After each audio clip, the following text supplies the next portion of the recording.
Midi entre le littoral guyanais et la forêt vierge, le centre spatial de Kourou, port spatial de l'Europe, est un véritable aéroport vers l'espace. Ces bâtiments accueillent 3 types de fusées.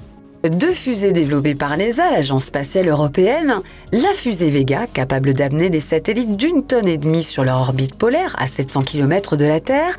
Elle fait figure de nain à côté du colosse Ariane 5 qui peut mettre en orbite géostationnaire, la plus haute, d'énormes satellites de télécommunications. Cette dernière peut aussi transporter 20 tonnes en orbite basse à 400 km.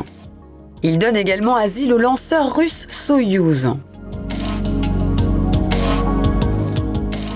Peut-être qu'un jour un essaim de vaisseaux spatiaux viendra y faire bourdonner ses moteurs. Mais en attendant, un décollage vers l'espace se fait à un rythme moins frénétique que ce que nous laisse entrevoir la science-fiction.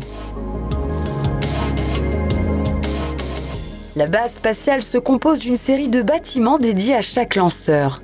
Ils constituent ce qu'on appelle un ensemble de lancement. Pour Ariane 5, quelques semaines avant le lancement, commence l'assemblage de la fusée.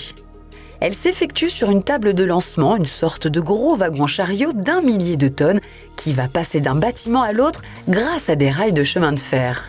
Le lanceur est assemblé comme un Lego.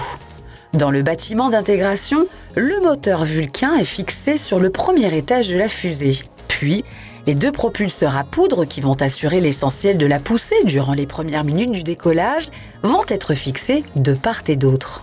Pendant ce temps, d'autres équipes travaillent à préparer les satellites ou les sondes qui vont être envoyées dans l'espace et remplissent leurs propulseurs de carburant. La table de lancement roule alors jusqu'au bâtiment d'assemblage final.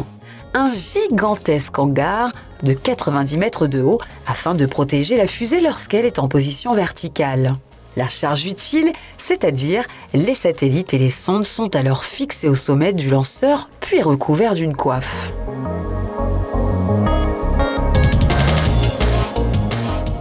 La fusée est enfin assemblée. C'est alors une masse de 1700 tonnes qui est tractée à 5 km/h jusqu'à la zone de lancement par un puissant camion à 32 vitesses.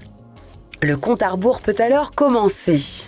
La zone de lancement est évacuée, les dernières vérifications techniques sont effectuées et si tous les voyants restent au vert, le moteur de la fusée est alors mis à feu. Grâce à ce port spatial, l'Europe dispose d'une structure technique de haut niveau.